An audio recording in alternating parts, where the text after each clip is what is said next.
छत्तीसगढ़, मध्य प्रदेश और राजस्थान के मुख्यमंत्रियों की नियुक्ति पर यदि तत्काल प्रतिक्रिया देनी हो तो ये कहा जा सकता है कि देश में जातिगत जनगणना की बुलंद आवाजों से विपक्ष द्वारा उत्पन्न किए गए शोर शराबे के बीच भाजपा प्रत्यक्ष रूप से एक ऐसे व्यवहारिक, राष्ट्रव्यापी व राष्ट्रवादी जातिगत संतुलन की अभिनव संस्कृति को जन्म दे रही है जो चमत्कारी भी है और दूरगामी परिणाम लाने वाली भी।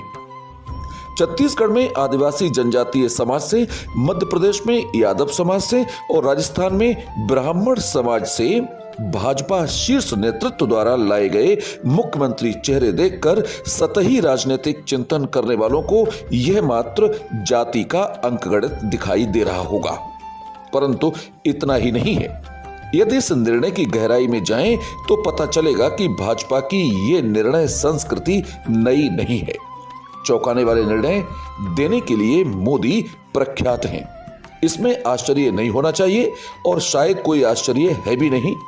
अब ये चौंकाने वाले निर्णय चकित नहीं करते क्योंकि पूरा राष्ट्र जानता है कि ऐसे निर्णय निकट भविष्य में अभी और होंगे।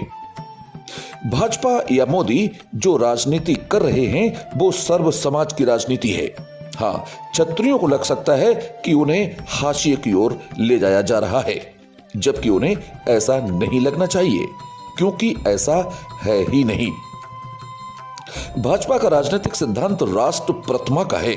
विपक्ष चिंता में नहीं, घोर अवसाद में दिखाई दे रहा है क्योंकि क्षेत्रीय दल कांग्रेस के नेतृत्व में मोदी को रोकना चाहते हैं और कांग्रेस उन क्षेत्रीय छत्रपों की छाया में जनाधार की संजीवनी प्राप्त करना चाहती है। वो जन स्वीकृति चाहती है और उस जन स्वीकृति व जनाधार को प्राप्त कर राजनीतिक अखाड़े में पुनः खड़ी होना चाहती है। अब उन क्षेत्रीय छत्रपों पर संकट के बादल छाए हुए हैं। अब क्षेत्रीय दल कांग्रेस से दूरी बनाएंगे, ये तय है। दूरी बनाना भी चाहिए, नहीं तो कांग्रेस उनके लिए भस्मासुर बन जाएगी। ये बात वो समझ रहे हैं। भाजपा किसी भी घटना अथवा अपने ही निर्णय से उत्पन्न क्षति को अपने मन में, उसकी आशंका को अपने हृदय में सुरक्षित रखती है। साथ ही सतत प्रयासों से उसे देर सबेर परंतु आवश्यक रूप से आम चुनावों से पहले समाप्त कर देती है। इसे कहते हैं डैमेज कंट्रोल। भाजपा अपने विरोधियों पर पैनी नजर भी रखती है, जबकि उसके विरोधी ये नहीं कर पाते।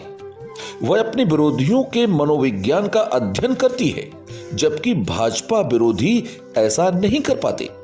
भाजपा की राजनीति का एक राष्ट्रीय एजेंडा है, जबकि भाजपा विरोधी मुख्य राष्ट्रीय दल कांग्रेस व क्षेत्रीय दलों के पास ऐसा कुछ नहीं है। भाजपा का सुदृढ़ शीर्ष नेतृत्व पार्टी एजेंडे के दम पर अंतर कलह पर नियंत्रण पाने में सक्षम है, जबकि विपक्ष के पास ये क्षमता नहीं है।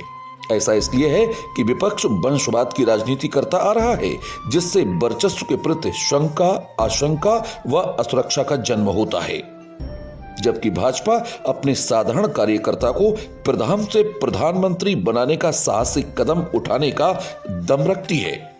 चाहे अनचाहे, जाने अनजाने विपक्ष द्वारा भारत के इस्लामीकरण की साजिश के समर्थन को भाजपा ने घर घर पहुंचाकर हिंदू समाज को जागृत करने में सफलता पाली है। जनता मोदी और योगी के पक्ष में मतदान करती है, चुनाव में खड़ा चाहे कोई भी हो। इसीलिए भाजपा में बगावत और अंतर कलह की अब कोई गुंजाइश बची ही नहीं, जिसकी विपक्ष प्रतीक्षा करे। हाँ, विपक्ष के बिखरने की पूरी संभावना है। यदि कोई भाजपा नेता असंतुष्ट होकर पार्टी छोड़ना चाहे भी तो छोड़ नहीं पाएगा, क्योंकि वह अच्छी तरह जानता है कि जनाधार पार्टी लाइन पर है, किसी का व्यक्तिगत कोई जनाधार नहीं है। इसलिए मोदी निश्चिंत हैं, चुनाव जनता लड़ने जा रही है।